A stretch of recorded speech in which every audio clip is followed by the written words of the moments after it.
नमस्कार, मैं हूं शिल्पा पाठक। बिहार आवर में आपका स्वागत है। आज 9 जुलाई और बढ़ते बिहार की 25 बड़ी खबरें की ओर। AICTE ने लॉन्च किया डिफेंस टेक्नोलॉजी में एमटेक प्रोग्राम।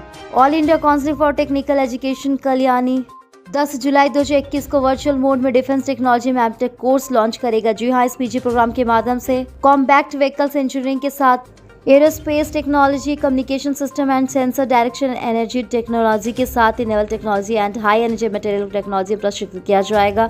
पाठ्यक्रम में AICTE से संबंधित सभी संस्थानों में पेश किया जाएगा। ऐसे में इस कोर्स में इच्छुक और योग्य उम्मीदवार इस कोर्स से जुड़ी ज्यादा details all India council for technical education की आधिकारिक वेबसाइट पर पा सकते हैं। गेल लिमिटेड में निकली 220 सरकारी नौकरियां। गेल में सरकारी नौकरी भर्ती की तैयारी में इच्छुक उम्मीदवारों के लिए काम की खबर। जी भारत के सार्वजनिक क्षेत्र की महारत्न कंपनी गेल लिमिटेड ने विभिन्न विभागों में कुल 220 सरकारी नौकरियों पर भर्ती के लिए विज्ञापन जारी कर दी। गेल इंडिया बुधवार 7 जुलाई 2021 को जारी अपडेट के अनुसार मैकेनिकल, मार्केटिंग, HR, सिविल, विधि, राज्य भाषा आदि विभागों manager, senior engineer, senior officer के पदों के लिए योग्य उम्मीदवार से आवेदन आमंत्रित किया जाता है। आवेदन के इच्छुक उम्मीदवार गेल लिमिटेड की ऑफिशियल वेबसाइट gailonline.com पर उपलब्ध कराए गए ऑनलाइन एप्लीकेशन फॉर्म के माध्यम से आवेदन कर सकते हैं। आवेदन की प्रक्रिया बुधवार 7 जुलाई से शुरू हो चुकी है और उम्मीदवार 5 अगस्त 2021 तक अपना एप्लीकेशन ऑनलाइन सबमिट कर पाएंगे।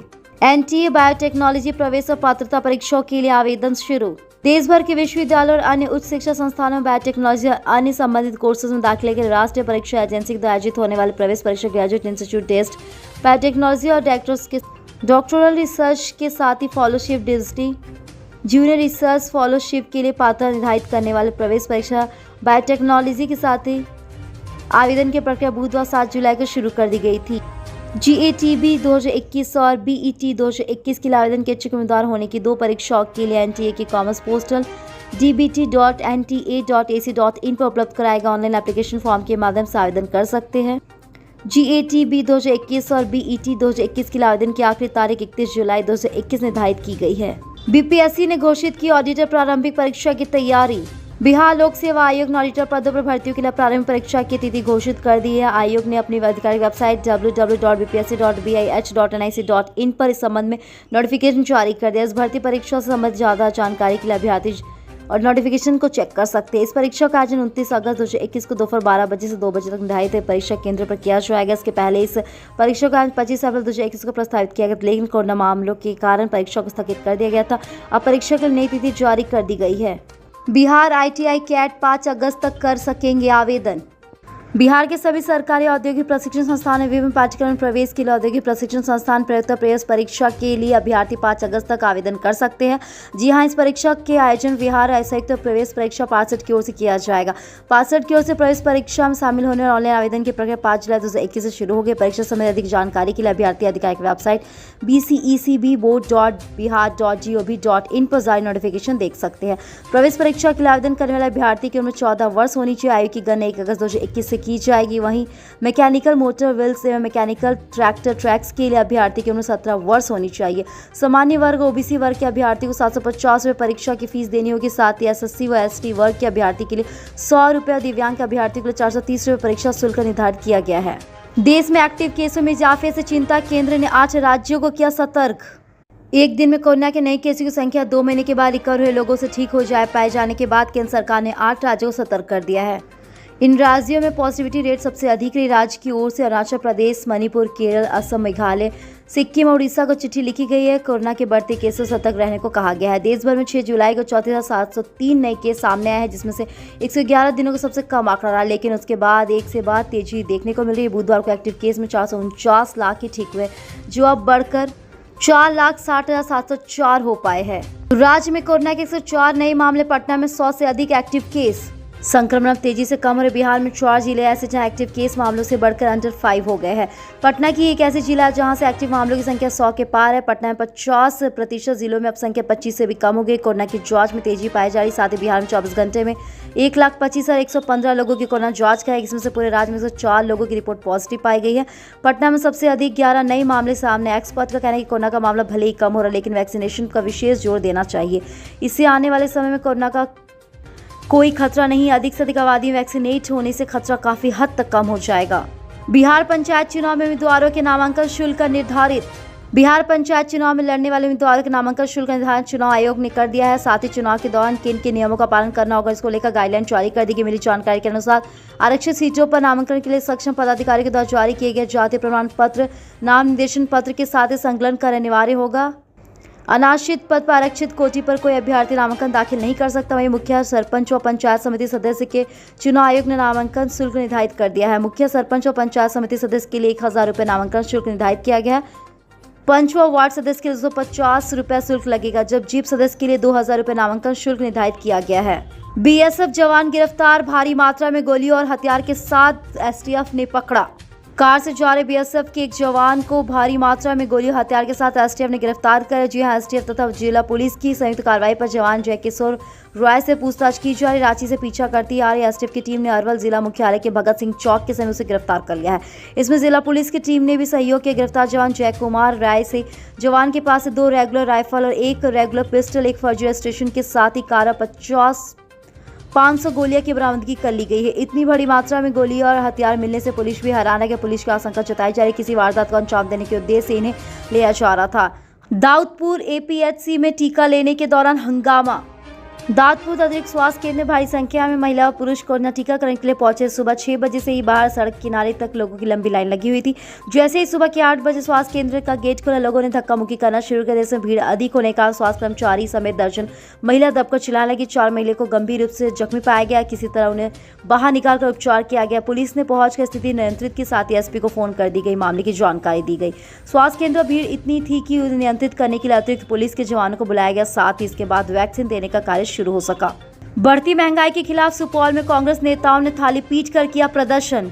पेट्रोल डीजल के दाम में अत्यधिक वृद्धि के खिलाफ गुरुवार को सरायगढ़ भपटियाही प्रखंड के कांग्रेस नेता और कार्यकर्ताओं ने भपटियाही बाजार में विरोध निकाली है। साथ ही विरोध रैली के दौरान कार्यकर्ताओं ने थाली पीट कर सरकार की नीति की आलोचना की। प्रदर्शन के दौरान कांग्रेस नेता प्रोफेसर सूर्य नारायण मेहता ने कहा कि सरकार के द्वारा डीजल पेट्रोल के दाम में वृद्धि होने के कारण किसानों की कमर टूट गई है। धान रोपने के समय कई किसान महंगाई के चलते रोपनी नहीं कर पा रहे। कोरोना को केंद्र की सरकार किसान विरोधी और इसी कारण डीजल पेट्रोल के दाम लगातार वृद्धि करती जा रही है। डीजल पेट्रोल के दाम में वृद्धि होने से महंगाई चरम पर पहुंच गई, जहां साधारण लोगों को जीना मुश्किल होता जा रहा है।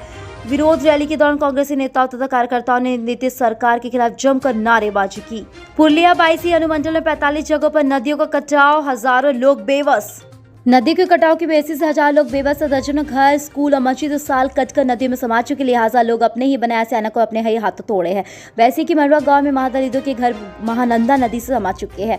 दर्जनों घर कभी भी नदी में गिर सकता है। प्रशासन दावा है कि जल्दी कटाव निरोधक काम शुरू किया जा रहा है। साथ ही वैसे प्रखंड के बनगामा पंचायत का मरवा गाँव में महानंदा नदी ने कहर बरपाना शुरू कर दिया। महानंदा नदी के कटाव के कारण महादलितों के 8 घर कटकर नदी में विलीन हो चुके हैं। साथ ही कई घर नदी के कटाव की जद में है। लोग अपने घर से बनाए पक्के आशानों को छेनी हथौड़ी से तोड़े हैं। महिलाएं, पुरुष व बच्चे सब मिलकर अपने पक्के मकान पर एक एक ईंट निकालकर बाहर कर रहे हैं, ताकि फिर दूसरी जगह वे अपना आशाना बना चुके। इस बात पूछे जाने पर पुरलिया के डीएम राहुल कुमार ने बताया कि 45 जगहों पर नदियों का कटाव शुरू हो गया है। सभी चिन्हित जगह पर कटाव निरोधी कार्य शुरू जल्द कर दिया जाएगा। कुछ जगहों पर काम पहले से किया जा रहा है। साथ ही उन्होंने कहा कि जो भी विस्थापित लोग हैं उन्हें सरकारी नियम के अनुसार मुआवजा दिया जाएगा। पटना दवा मंडी में 12 करोड़ के उपकरण, 3 करोड़ के रेमडेसिविर भी डंप। कोरोना की दूसरी लहर में कई ऐसे दवाएं जिन्हें खरीदने के लिए बाजार में महामारी मची हुई थी, अब संक्रमण के कमजोर पड़ने पर कोई नहीं पूछ नहीं रहा। जिस रेमडेसिविर इंजेक्शन के लिए लोग कई दिनों तक इंतजार करना पड़ते थे, अब दुकानों में पड़े खराब हो रहे हैं। कंपनी की ऑर्डर लेते समय ही मुहर लगवा लेती थी, वापस नहीं लेना होगा। साथ ही जबकि दूसरे इंजेक्शन कंपनी वापस लेती है। शहर की दुकानों में करीब 40 लाख रुपए के रेमडेसिविर इंजेक्शन डंप हो चुके हैं। इसके अलावा कोरोना में चलाई जा रही फेविपिराविर और vitamin C, multivitamin, zinc, doxycycline जैसी अन्य दवाई भी डंप होने लगी। कोरोना काल में लोगों की जान बचाने वाले नेबुलाइजेशन, थर्मामीटर, पीपीई किट और साथ प्लस ऑक्सीजन मीटर जैसे एक मेडिकल उपकरण का स्टॉक भी साथ ही डंप होने के साथ अब व्यवसायियों की धड़कन बढ़ गई है। एसबीआई की रेपुरा बाजार शाखा में दिन दहाड़े 7.25 लाख की लूट। मुजफ्फरपुर में गुरुवार को मध्याह्न 12 बजे करीब भारतीय स्टेट बैंक की रेपुरा बाजार शाखा में घुसे 6 लीटर असलों के दम पर करीब 7.25 लाख रुपए लूट लिए। वारदात के बाद लोग आंखों की सामने असले लहराते और फायरिंग करते फरार हो गए। लुटेरे 2 बाइक पर सवार थे। उन्होंने मास्क और हेलमेट पहन रखा था। जानकारी देकर एसडीपीओ सरिया थाना और डीआईयू की टीम भी मौके पर पहुंची। बैंक में लगातार छानबीन की जा रही है। पुलिस ने सरिया और उसके आसपास के तमाम इलाकों को सील कर दिया। चेकिंग अभियान जारी है। एसडीपीओ राजेश कुमार शर्मा ने बताया कि आसपास के सीसीटीवी को भी खंगाले जा रहे। बैंक अधिकारी और वारदात के वक्त बैंक में मौजूद 1 दर्जन से अधिक ग्राहकों से पूछताछ की जा रही है। चुनाव आयोग ने बिहार के कई राजनीतिक दलों से मांगी ऑडिट रिपोर्ट।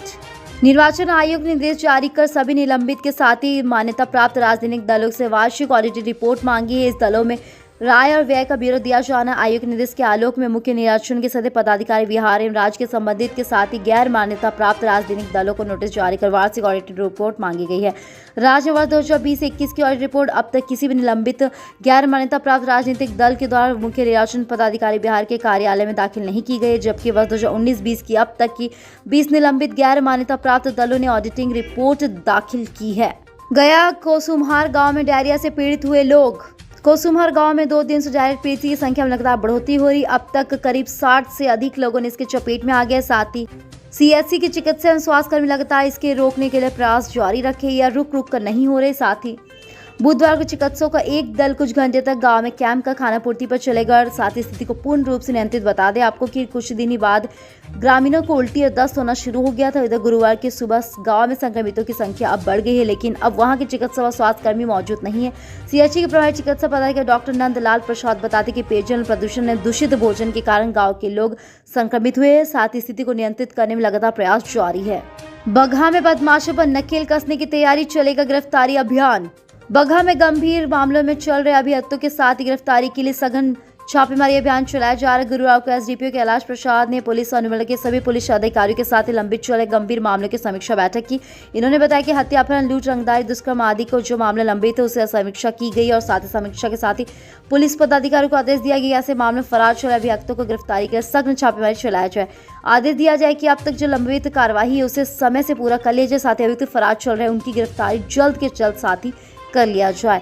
अगर आयुक्त के साथ ही फरार चले तो उनकी कुर्की के साथ ही न्यायालय से आदेश प्राप्त कर आगे की कार्रवाई की जाए। तेज प्रताप यादव ने लालू राबड़ी अगरबत्ती का कारोबार शुरू किया। एलआर अगरबत्ती यानी लालू राबड़ी अगरबत्ती खुशबू अब चारों तरफ फैली। इन्होंने अगरबत्ती कारोबार शुरू कर दिया। पटना दानापुर के पास लालू खटाल में इसका शोरूम बनाया गया है। लालू खटाल का मतलब लालू की गौशाला से है। वहीं बड़ी संख्या में लालू प्रसाद गौ और भैंस रखा करते हैं। साथ ही सत्ता में रहने के दौरान मुख्यमंत्री आवास में भी लालू प्रसाद का खटाल था।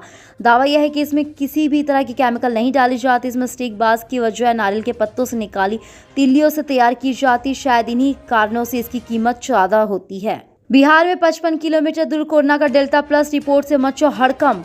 बिहार की सरहद से 55 किलोमीटर दूर यूपी के देवरिया में कोरोना का खतरनाक डेल्टा प्लस वेरिएंट मिला है। जी हां, संक्रमित की मौत के बाद नए स्ट्रेन की जानकारी हुई है। जानकारी यह मिली कि इलाज के दौरान संक्रमित गोकरपुर से बिहार आने वाली ट्रेन में सफर किया था। साथ ही एक तरफ बिहार बॉर्डर, दूसरी तरफ ट्रेन का बिहार कनेक्शन राज्य में भी खतरे की घंटी है। ऐसे में यूपी बॉर्डर पर मिलने वाले संक्रमितों की जीन सीक्वेंसी से ही वायरस के नए स्ट्रेन का पता चल पाएगा। सीवान में काला ज्वार प्रभावित इलाकों में विशेष अभियान शुरू। कोरोना वायरस संक्रमण के मद्देनजर कई नए प्रभावित के साथ संभावित रोगों के प्रयास पर स्वास्थ्य विभाग के द्वारा पैनी नजर रखी जा रही थी। इसी कड़ी में काला जार प्रभावित क्षेत्रों में घर घर ज्वार का छिड़काव का कार्य किया जाता है। इसको लेकर रोग नियंत्रण के निर्देश प्रमुख ने जिलाधिकारी, सिविल सर्जन, जिला वेक्टर समितियों के साथ नियंत्रित प्रतिनिधि के साथ ही पत्र के माध्यम से आदेश के दिशा निर्देश जारी कर दिया था। जारी निर्देश में बताया जाता है 15 जुलाई से घर घर जाकर सिंथेटिक पैराटाइट का छिड़काव किया जाए। इस दौरान छिड़काव कर्मी संदिग्ध काला जार मरीजों की खोज कर साथ ही अभियान कुल 66 दिनों तक चलेगा। भाकपा माओवादी का हाईकोर्ट नक्सली गिरफ्तार। औरंगाबाद, बेंतिया और कैमूर के अंदौरा थाना पुलिस के अलावा एसएसबी के साथ 29वीं बटालियन के सुरक्षा बलों ने गुरुवार को संयुक्त रूप से छापेमारी कर भाकपा माओवादी के हाईकोर्ट नक्सली राजेंद्र पासवान उर्फ पारस उदय को गिरफ्तार कर लिया है। नक्सली गिरफ्तारी बदैया थाना के साथ ही सिमरहुआ गाँव से की गई है। एसएसबी के कार्यपालक कमांडेंट लोकेश कुमार सिंह ने बताया गिरफ्तार नक्सली कैमूर जिले के अंधौरा थाना कांड संख्या 25/2007 में राजेंद्र फरार चल रहे थे।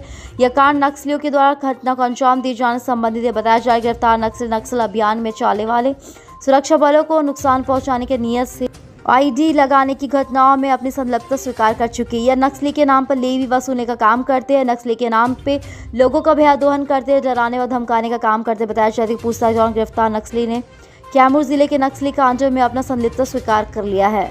कटिहार में 60,000 बच्चों की पढ़ाई पर हर साल बाढ़ का लगता है ब्रेक। बच्चों की पढ़ाई पर से अभी कोरोना का साया हटा ही नहीं, साथ ही बाढ़ का खतरा मंडराने लगा। जी हां, और लॉक में यदि विद्यालय खुलता भी है तो प्रभावित के साथ ही बाढ़ के स्कूलों में पढ़ाई संभव करना नहीं हो पाएगा। जिले में 8 ऐसे प्रखंड हैं जहां लगभग प्रत्येक वर्ष बाढ़ का साया लगे रहता है, साथ ही बच्चों की पढ़ाई प्रभावित हो जाती है। इस वर्ष भी जिले में फिलहाल 5 प्रखंड बरारी, अहमदाबाद, कुसेला, कदवा और आजमन नगर प्रखंड अंतर्गत 29वीं के साथ विद्यालय को बाढ़ प्रभावित सूची में रखा गया, जहां लगभग 60,000 बच्चों की पढ़ाई पर सैलाब का ब्रेक लग जाता है। इधर जिले में बाढ़ प्रभावितों की शरण स्थली के साथ 270 उच्च स्कूलों को भी ज्यादा आपदा विभाग के द्वारा चिन्हित किया गया, जहां बाढ़ आने की स्थिति को लोगों को शरण दी जाती है। फिलहाल कोरोना संक्रमण को लेकर कक्षा 1 से 10 तक संचालन नहीं होगा, साथ ही अनलॉक की स्थिति में यदि बाढ़ प्रभावित इलाके विद्यालय में पढ़ाई संभव नहीं हो पाएगी। कई जिलों में बारिश और वज्रपात के आसार, विभाग ने किया अलर्ट जारी। राजधानी और आसपास के इलाके में अभी 3 दिनों तक उमस भरी गर्मी से राहत के आसार नहीं है। हालांकि राज्य के कुछ हिस्सों में अगले 24 घंटे में हल्की से मध्यम बारिश होने की स्थिति जताई जा रही है। मौसम विभाग के अनुसार अगले 24 घंटे में उत्तर और दक्षिण बिहार के जिलों में मध्यम स्तर की बारिश, मेघ गर्जन और बिजली चमकने के आसार जताए जा रहे हैं। इसे लेकर विभाग ने येलो अलर्ट जारी कर दिया है। पूर्वी एवं पश्चिम चंपारण के अलावा सीतामढ़ी, औरंगाबाद, गया और मधुबनी जिले में हल्की बारिश, मेघ गर्जन और वज्रपात की संभावना जताई जा रही है। वज्रपात की संभावना को देखते हुए लोगों को सतर्क रहने को कहा गया है। अगले 24 घंटे में बारिश के लिए स्थितियां अनुकूल है। वहीं 48 घंटों में पटना समेत अन्य जगहों पर मौसम के खास परिवर्तन होने के आसार नहीं है। अभी उमस की स्थिति को झेलना ही होगा। करें बादाम का सेवन, कंट्रोल में रहेगा शुगर लेवल। डायबिटीज एक लाइफस्टाइल बीमारी जो एक बार लग जाने के बाद जिंदगी भर साथ रहती है। यह बीमारी में दवा के साथ परहेज की जरूरत पड़ती है। यह बीमारी रक्त में शर्करा स्तर बढ़ाने और अग्न्याशय से इंसुलिन हार्मोन्स न निकलने के लिए चलती है। विश्व मधुमेह संघ की माने तो डायबिटीज के मरीजों की संख्या में रोजाना इजाफा हो रहा है। खासकर भारत में डायबिटीज के मरीजों में बड़ी तेजी से वृद्धि हो रही है। दुनिया भर में डायबिटीज़ यानी मधुमेह में कई शोध किए जा रहे हैं, कई शोध किए भी जा रहे हैं। इन शोधों में शुगर कंट्रोल करने और डायबिटीज़ के प्रभावों को कम करने का कार्य किया जा रहा है। इस क्रम में एक शोध के जरिए खुलासा हुआ कि शुगर कंट्रोल में बादाम अहम भूमिका निभा सकता है। यह शोध में 275 लोगों को शामिल किया गया। इनमें से 216 महिलाओं को और 59 पुरुषों को शामिल किया गया था, जिन्हें 3 महीने तक रोजाना 2 बार 56 ग्राम बादाम खाने की सलाह दी गई। इस बारे में अधिक जानकारी देते हुए डॉक्टर जगमीत मदन ने बताया कि रोजाना 2 बार बादाम खाने से शुगर कंट्रोल करने में मदद मिलती है। साथ ही साथ बढ़ते कोलेस्ट्रॉल को भी कम किया जा सकता है। इसके लिए डायबिटीज़ के मरीजों को रोजाना बादाम का सेवन करना चाहिए। बादाम में एंटीऑक्सीडेंट प्रचुर मात्रा में पाया जाता है। इसमें ऑक्सीडेटिव स्टेट कम करता है। बादाम के सेवन से बढ़ते वजन को कंट्रोल किया जा सकता है। कल हमारे द्वारा पूछे गए सवाल के जवाब आप में से बहुत से यूजर्स ने हमें कमेंट करके दिया, उसके लिए आपका बहुत बहुत धन्यवाद। आप में से जिन यूजर्स के जवाब हमें अच्छे लगे उनके नाम है हसमतुल्ला, राजीव और अरुण। आप हमारे सवाल के जवाब देते रहे, हम कल आपका नाम लेने की पूरी कोशिश करेंगे। तो चलिए बढ़ते आज के सवाल की, और आज का सवाल कुछ इस प्रकार है। क्या देवरिया में कोरोना के डेल्टा वेरिएंट से बिहार को संक्रमण का खतरा बढ़ा है? अपने जवाब हमें कमेंट करके जरूर बताएं। इसके साथ ही आज के लिए बस इतना ही। कल की खबरों के लिए हमारे साथ जरूर रहे। अगर ये वीडियो आप हमारे YouTube पर देख रहे हैं तो चैनल को सब्सक्राइब करें और बेल आइकन दबाना ना भूलें। और अगर आप ये वीडियो हमारे Facebook पर देख रहे हैं तो पेज को लाइक करें और ज़्यादा से ज़्यादा शेयर करें। सुरक्षित रहें, स्वस्थ रहें। धन्यवाद।